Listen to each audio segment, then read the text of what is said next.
I'm going to start with numerical differentiation. I don't think I can finish it today, but that would set the stage for ordinary differential equations, okay, which is one of the most important subjects we will learn in this course, and it will be very critical for your next year. Okay. So I put the numerical integration and numerical differentiation under the umbrella of numerical calculus. Okay, so they belong there, right? So we're going to scratch the surface of numerical differentiation, and the way we're going to phrase it as just finding numerical derivatives. Just like we found learned ways to do numerical integrals, we're going to learn ways to do numerical derivatives, but then we're going to use those techniques to help us solve differential equations. Okay? But first, I'll show you Monty the horse. Okay? Monty the horse. This is Monty the horse. So what do you think? What comes to your mind when you first see this? Have you ever seen this picture before? Okay, what comes to your mind when you first see this? Gretchen, you had? Just walk off with the plastic chair. But, yeah, he won't. Yeah, okay. What do you think when you see this picture? Dumb horse. But seriously, like, what do you think when you see this picture? Lucas?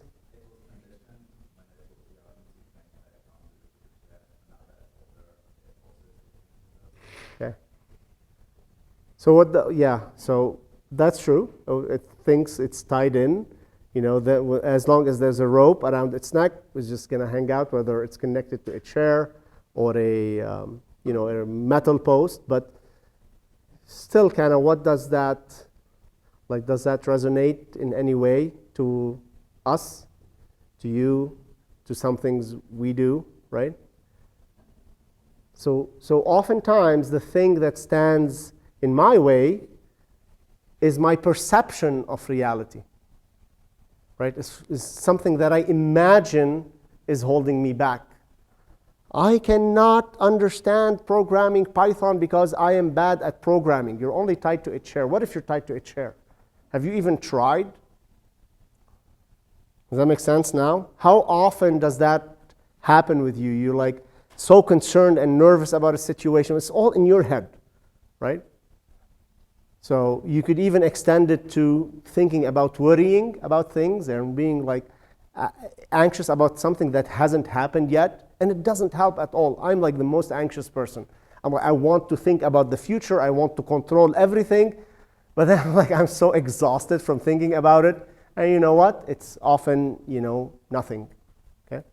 So just think about that for a minute. I really love this picture because it just reflects that, yes, you might be conditioned to think in a certain way, but also oftentimes the thing that's just holding you back is your perception of what's tying you in. It might just be a chair that you're tied in, and all you have to do is just let go and fly into the air and whatever. Okay. All right. Numerical differentiation, that's the last subject in the numerical calculus discussion. And we have a few learning objectives here. We learn about the finite difference method. You'll learn how to define it, what it means. You learn how to numerically compute first and second derivatives for discrete data and continuous functions numerically. You learn how to define and estimate what we call the convergence rate of finite difference methods. You'll define what is meant by order of accuracy of a given finite difference scheme. So you've often heard me say prematurely that this is a higher order method. This is exactly what I'm referring to, is the order of accuracy of the method. And that ties back into the Taylor series approximations. We will see the truncation error in the Taylor series. We'll see how that all kind of brings in with finite differences. And we'll use the Taylor series to derive a few simple finite difference approaches to approximate derivatives. And again, I'll start with COVID data. Why am I starting with COVID data? Because those slides were renovated during the COVID pandemic. So it was exciting, for students to see that. Now, thankfully that's all behind us. But I think it was still interesting. We were, so literally we were 40 days into the outbreak. So what? It started in February, right? So we were probably here March 15 when I was teaching this lecture. And then before we all had to go home and they shut down everything. And at the time, so we were getting these total cases in, so it was predominantly in mainland China, so with the blue squares, right? And about a month later, then it started spreading across the world. So you see total world cases, which are in orange, they fall exactly on top of the mainland China cases, but then they pick up much faster because now it's spreading across the globe after about a month from patient 0. And we were given these data, and I asked the students, so what is the rate of COVID spreading? How many cases per day? Just from these data, right? So we have this data. How would you calculate the current rate of spread of COVID-19? So, at 10 days, how many people were getting infected per day? At 30 days, at 40 days, in world cases, how many people were getting infected per day? Give me some ideas. How would you calculate the rate of change? Or how would you calculate the cases per day? It's a derivative, right? So what would you do? With the tools that you know until today. Curve fit. Okay, so I heard, and find the derivative. Sure, that's similar to what we did with the integral. Okay, so we could do a curve fit maybe locally, pick 2 points, draw a line, and differentiate that. Okay, sure, that's one approach. What else?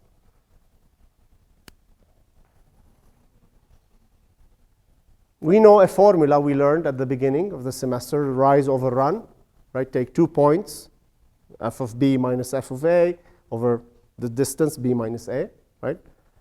Okay, so here are some ideas. The first idea is refuse to estimate the rate of spread. Say, I'm not going to calculate. Like, no, please calculate the rate. No, I'm not going to. So that was actually an answer the students gave me one year, and I laughed so much, so I decided to keep it here. So, okay, refused, and you'll probably be fired, but it's not an option. Fit a polynomial and differentiate the polynomial. So it doesn't have to be through the entire data. You could fit it locally, either straight line or take every 3 points and fit it and differentiate that. That's also an option. It's incredibly annoying to do, but it's one option you could do. Same thing, fit local polynomial, differentiate that, or use Taylor series to approximate the derivatives at each point. And that was the approach of the rise over run answer that I gave you. And this is what we are going to use in this lecture, in how we're learning to approximate derivatives, because that is going to be critical. That's going to be the way we're going to solve differential equations. Okay, so that's why we adopt this approach. So we'll go back to Taylor series. Thankfully, we covered Taylor series at the beginning. If you need a refresher, go back to those lectures or even previous years over and over again. And if you remember the Taylor series of some function, some continuous function, f around some reference point x0 is given by this formula. Every term we add, we increase the approximation of the true function. You see this is an equal sign here. This is an exact statement. The true f of x equal to all of these infinite number of terms. And I gave this example earlier in the year of you're approximating an exponential, for example. With the Taylor series, you take the first term, second term, third term, fourth term. You get closer and closer to the exact solution. Okay. Well, we're going to use the Taylor series now differently to approximate derivatives. So typically, you might have a continuous function that looks like this, or discrete data that look like this. You have independent values, x1, x2, or day 1, day 2, or temperature 1, temperature 2, temperature 3, etc. And you have a response, a dependent variable on those points. Could be COVID cases, could be pressure, could be density, some information. Could be discrete or analytical. Okay, so we're going to hit both of these ideas together. Okay? And the indexing I'm going to adopt here, we're going to start from 1 to some to n points, just to make this a finite number of points. And for each value, so at x1 you have a function value at x1, f of x1. At x2 you have f of x2. And a representative data is xi. We choose I as our representative index. At xi you have function value xi, f of xi. Next to it is xi plus 1, and before it is xi minus 1. I need that indexing in mind. And there's a distance between those. It could be equally spaced or unequally spaced. It's going to be easier to deal with equally spaced, and that's why I call this h, or we can call it delta x as well. But h is the distance between any 2 points, and in this example it's going to be fixed. In other words, all of these points are equally spaced. Okay? Now keep in mind that f of xi minus 1, f of xi, and f of xi plus 1. I want to simplify my nomenclature a bit, so I'm going to convert f of xi to fi, like we did with regression, right? F of xi was fi, so that I can write my symbols with more simplicity. So at x1 you have f1, at xi you have fi. Fi minus 1 corresponds to the value at point xi minus 1. Okay? Now I'm going to shrink this and just put a symbol f. Know that fi could be different from fi plus 1, different from fi minus 1, excuse me, it's just different values along the x-axis. Okay, so now given the function values, or a bunch of function values at these discrete points, at these x1, x2, etc., the Taylor series is useful in finding the derivative of that function. So don't tell me I know the function. No, you don't know the function. We're going to be dealing with cases where we don't know the function. Okay? All you know, you might know the function values at those points. And with differential equations, we're going to be looking for those function values. Now, in our learning, we're going to take a function that we know the answer to. Okay? We know the answer for the derivative so that we can do verification. But beyond that, like the COVID data, is just function values, but we don't know what the function is. It's a very complicated function. Okay, we don't know what the function is. Okay, and then the purpose is, given all of these fi values, find f prime at xi, okay, for any I. So when I say f prime at xi, xi again is a representative point. So it could be 1, 2, 3, any one of those points. Okay, not the one in the middle, because xi is really not in the middle. Xi is just a representative point along those points, and so is fi. So our purpose is to find f prime I at any one of those points. Okay. So your first activity is to write the Taylor series for f of xi plus 1 around xi. Okay, so remember, the Taylor series at x around x0 is this formula. So now I'm saying write it at xi plus 1, so f of xi plus 1 around xi. Okay, go ahead. Just plug and play. Plug and play, very simple. So instead of x0, you're going to have xi. Instead of x, you're going to have xi plus 1. Okay, so write this down and start simplifying if you can. Okay, so this formula is the general formula for Taylor series. It says, in words, the approximation of f of x around some point x0 is this formula. What I'm saying here is find the approximation of xi plus 1, just a symbol, okay, just words, around xi. So x0 becomes your xi, and x becomes your xi plus 1. Okay, that's the, okay. Now why we're doing this, you'll see in a second. Okay. In other words, what I'm trying to do is, previously when we learned the Taylor series, I made the claim that if I know information at point I can deduce information at I plus 1. Okay? That's the first use of the Taylor series. But now at I only know fi. I don't know f prime, I don't know f double prime at I. But I also know fi plus 1. So now I'm going to use the Taylor series to get f prime. Let's see how. Okay?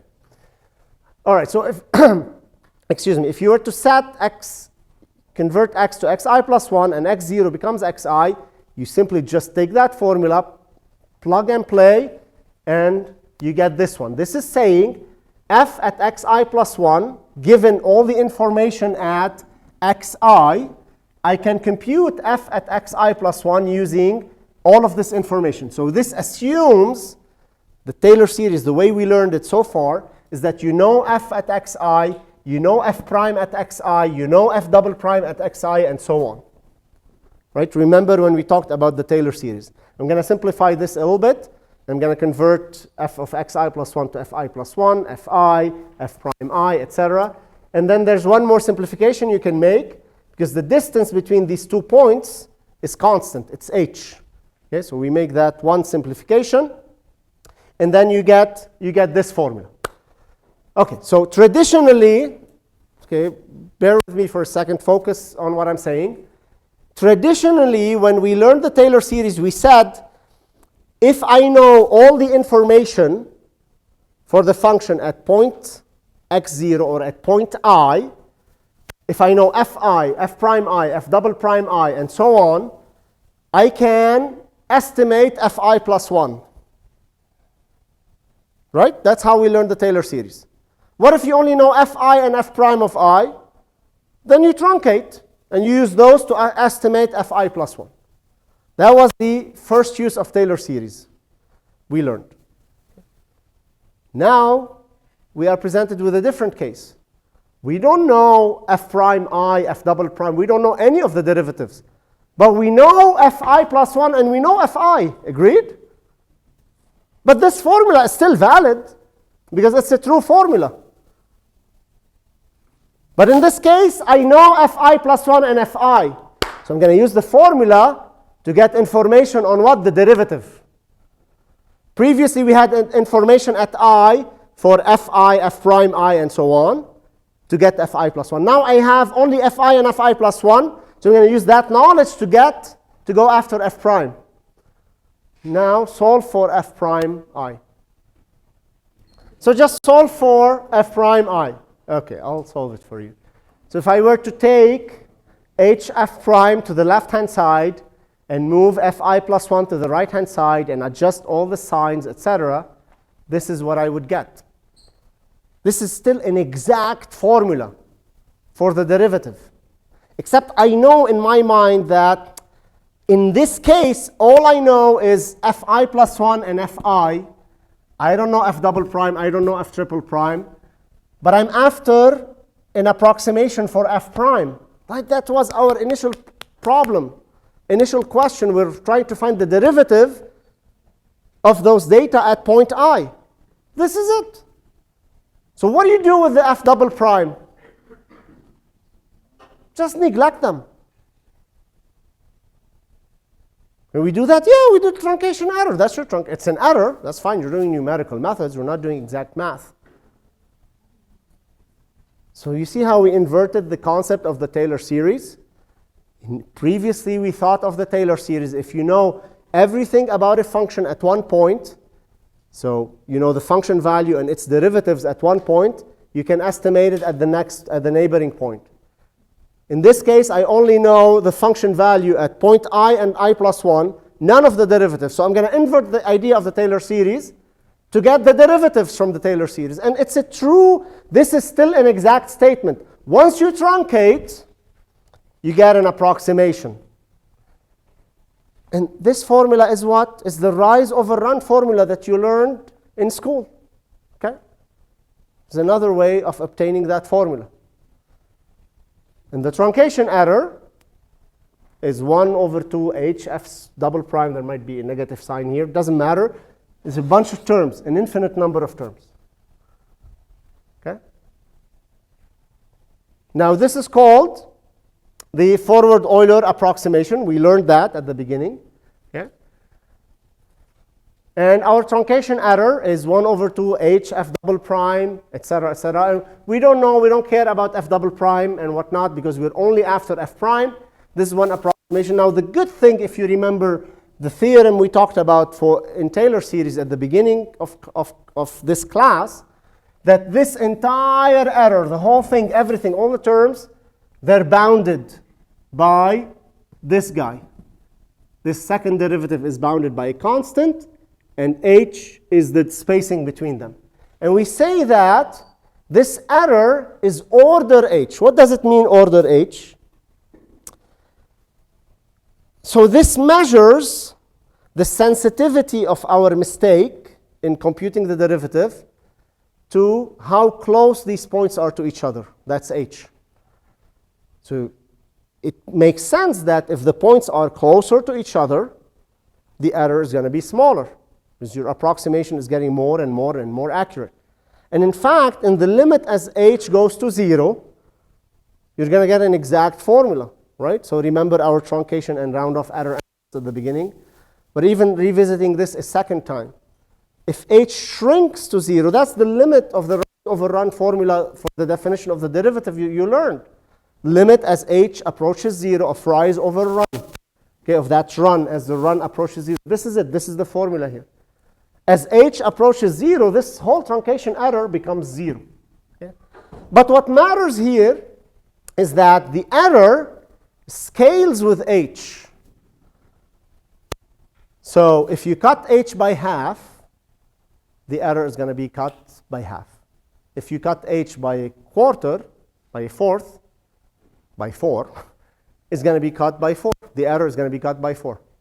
So it gives you an idea of how much accuracy you can gain in your approximation.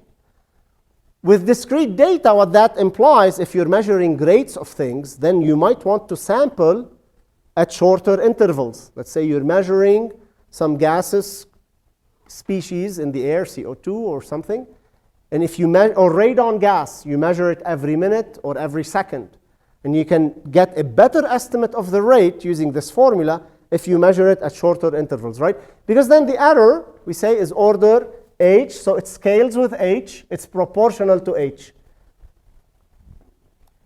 Okay. Now, you could write f prime of I is approximately equal fi plus 1 minus fi over h. Or you can write it using an exact equal sign, saying f prime of I is fi plus 1 minus fi over h plus order h. So if you include the error term, you can still keep the equal sign exactly here. Okay? And this is called the forward difference formula or the forward Euler formula. Visually, let's say your function looks like this, and the true slope is this guy in blue line. What your approximation is doing is getting this slope. It's approximating that blue slope with this slope. For this case, it's an incredible error, and it's exaggerated, right? But if you were to bring the points closer and closer to each other, you're going to get closer and closer to the true slope. Okay?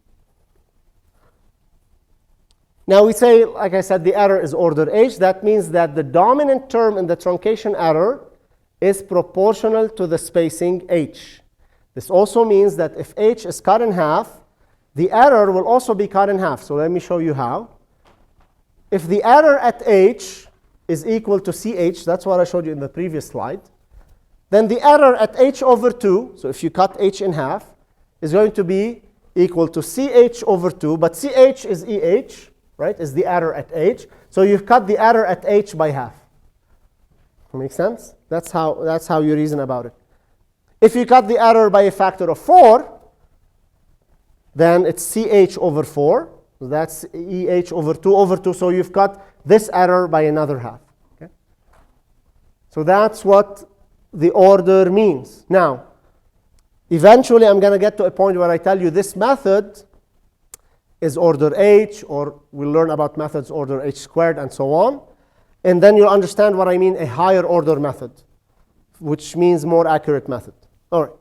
Now, in general, we say that an approximation, any approximation, but specifically when it relates to Taylor series and finite differences, that an approximation is said to be of order p if the truncation error is order h to the power p. In other words, the truncation error is less than or equal to some constant times h to the power p. Okay? So let's see what this means. Show that for a if a method is order h squared, now you don't know what h squared is yet, but just take this with a grain of salt right now. This is a method of order 2. In other words, it's order h squared. So that if h is cut in half, then the error will be cut by a factor of 4. Okay? Now hint, if you write EH as CH squared, what is EH over 2? So if you cut the spacing by half, what happens to the error?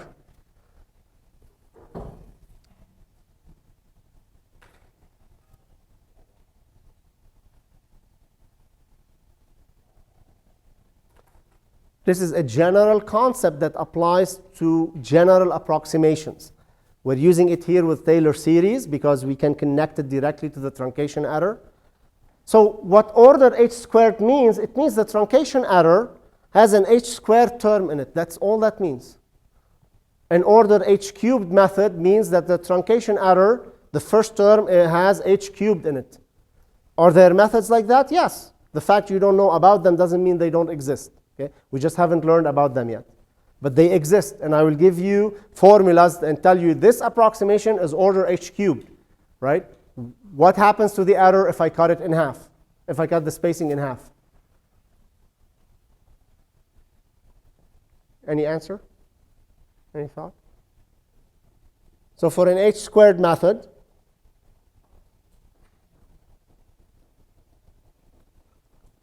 Ashton? I was going to say, so if you cut h in half, then you have 1/2 h is divided by h, so that's going to be 4h squared. Cut by a factor of 4, right? Yeah. Yeah. Literally 2 lines. If the error at h, I'm telling you the method is order h squared. What that means, the truncation error is a constant. That's the definition, right? The truncation error is equal to a constant times h to the power p. In this case, it's h squared. If I cut the spacing in half, what happens to this error if I cut the spacing in half? So I'm sampling more data, or I'm picking more points to approximate the derivative.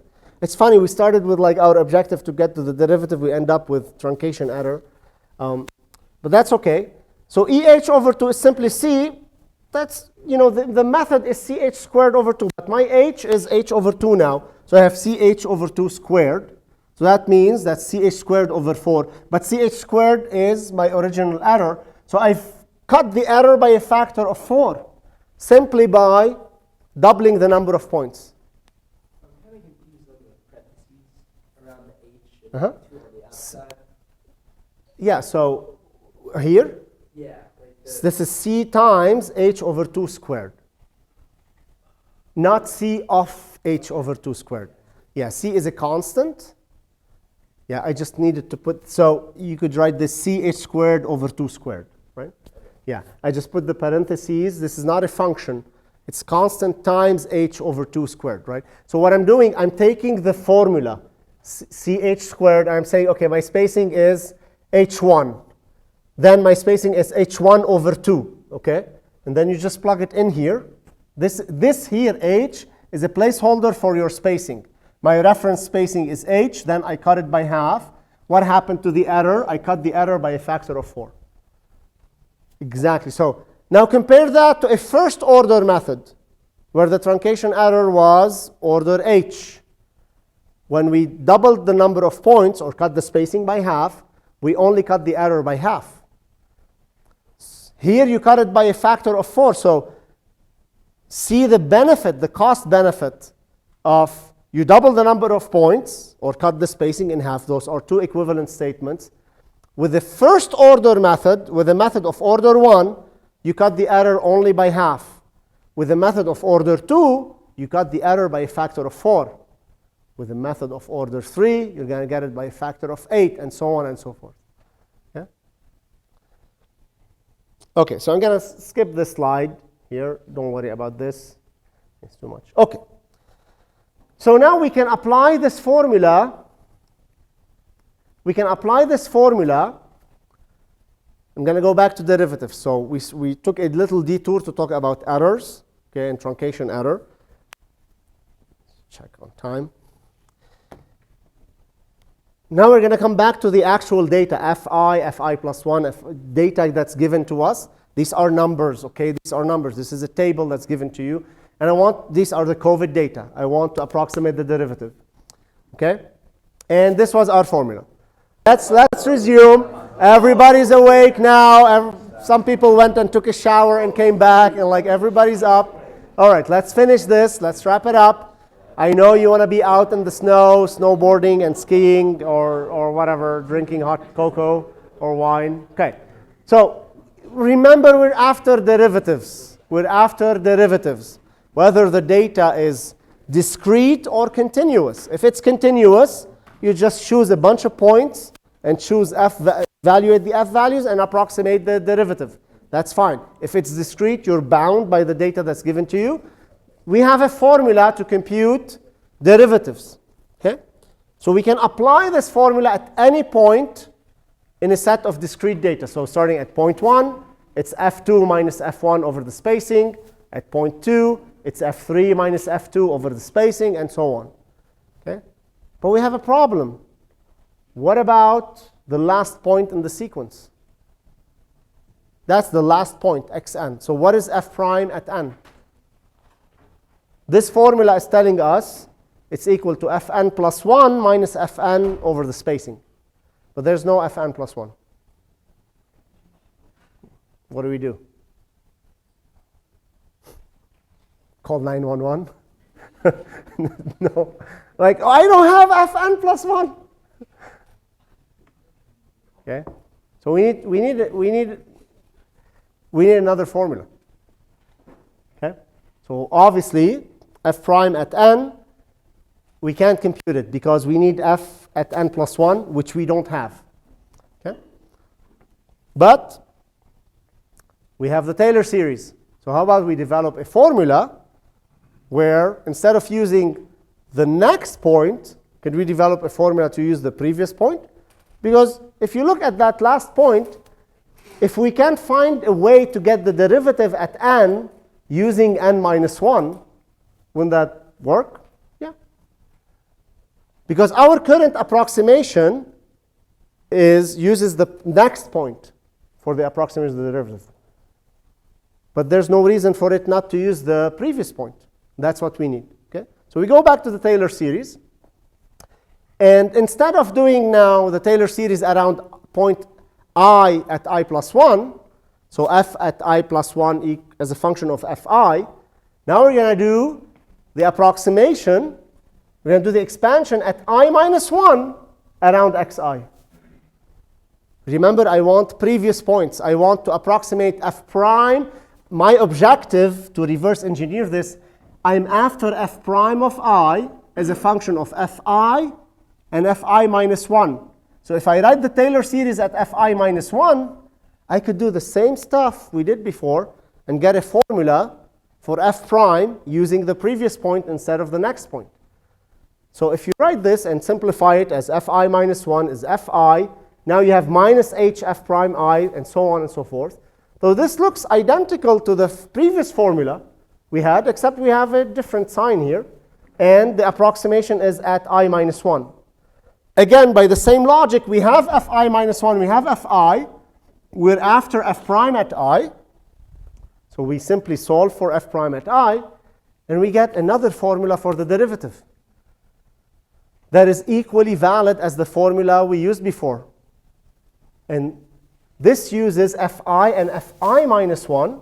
It looks the same. The other one was fi plus 1 minus fi over h. This one is fi minus fi minus 1 over h. And both compute the derivative at I. So now you can see how this would be applicable at n. Because when I take it at n, it's going to be equal fn minus 1 minus fn over h. Bam. Good job. Now, here's the benefit of this order h discussion. What is the error in this formula? It's order h. It's of the same order as the previous formula.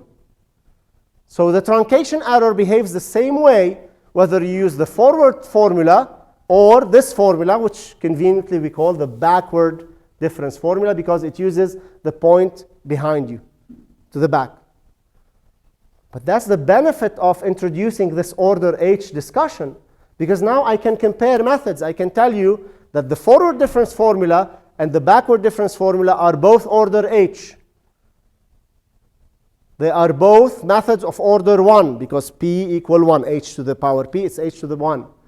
So in both of them, if you cut the spacing by half, the error will be cut by half. Visually, if this is the true slope, then the backward difference formula is this green line. It's equally terrible as the forward Euler one in this case, forward difference one in this case. Okay? So now we can use this backward difference formula at the end point. So in a data set like this, you could use the forward everywhere and then the backward at the end. Or you can use the backward everywhere and the forward at the first point. They're both going to give you the same error. Okay? And in general, okay, we can develop methods that are even higher order. So what about methods that are order h squared? So these are called methods of order 2. If you remember the definition, probably don't remember, but in the definition, we say a method is of order p if the truncation error looks like order h to the power p. So this would be a method of order 2. It's a second order method. It's a higher order method, and it will be more accurate because the truncation error is going to be smaller. So in general, yes, we can develop methods to formulas to approximate the first derivative now that are not order h, that are order h squared. We can go even higher, order h cubed, order h to the fourth, and any arbitrary order you like. Okay? And you'll use the Taylor series, except it becomes a little more tedious. Okay? So here's one way we could use the Taylor series to get a method of order 2. Okay? And I'll do the exercise. I feel like you guys are tired today. So if now I take the Taylor series of fi plus 1 and fi minus 1, those are the two Taylor series we did to develop the forward formula and the backward formula. Agreed? Those were the two methods we used. So those are the formulas. We just did those. Now what I'm going to do, if I take them together and if I subtract them from each other, simple subtraction. So what you get here, fi plus 1 minus fi minus 1. Now fi minus fi goes away, 0. Okay. The other one, hf prime I minus hf prime I gives you 2hf prime. Okay, good. Now we have f prime because we're after f prime. Okay. And the next term is 0, conveniently, thankfully. So that knocks out the h squared term, and look what we're left with now. The third term is h cubed.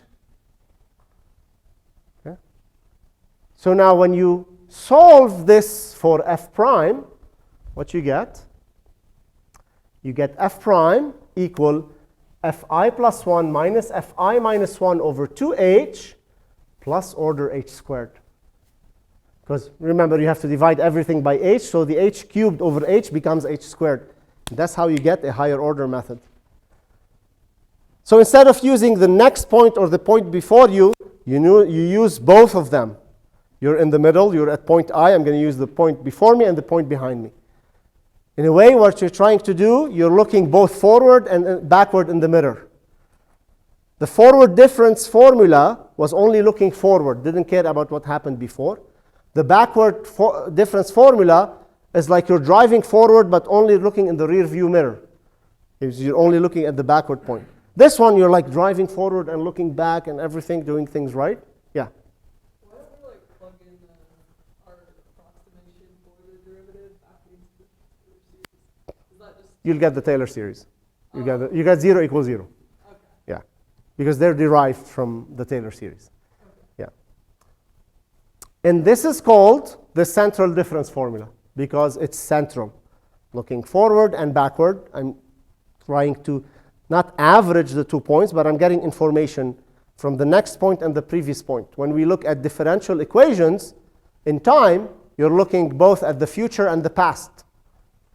Okay? When you're looking at differential equations in space, you're trying to get information from what's happening to your left, what's happening to your right. Okay? Okay? So visually, if this is the true slope, the central difference does this. Just visually, you can tell it's more accurate because that slope is more parallel than the other two slopes to that blue line, right? And it's more accurate because it is second order or order 2. The truncation error is h squared. And I guarantee you, I'm going to give you in the homework of the exam, tell you this is a method of order 5. What does that mean to the truncation error? Like means if I cut h in half, run the calculation, 1 over 2 to the power 5, right? That's how much you reduce this. You can do this repetitively. You can add more Taylor series at I plus 2, I minus 2, I plus 3, I minus 3. You can start combining them together and develop more complicated formula. What you end up having is systems of linear equations, again, but we're not going to learn about that. That's the extent we will do here. So this would be a summary of the methods to approximate the first derivative. 3 methods we learned: forward difference, backward difference, and central difference. Both forward and backward are order h, first order methods. The central difference is a second order method. So now we have enough ammo to tackle discrete data like the COVID data. Obviously, I'd rather use a second order method whenever I can, because it gives me more accuracy. So what I could do here is in the middle, I use the center formula, central difference formula. Except at the end points, I don't have enough information because at the first point, I need I minus 1 for the central difference. And at the last point, I need I plus 1 for the central difference. I don't have those. So instead, I use the forward difference here at the first point and the backward difference at the last point. And everywhere in the middle, I use the central difference. Okay? So we will do this exercise together in class on the COVID data. Okay? The problem here is that you're mixing errors. In the middle, you're committing an error of order h squared.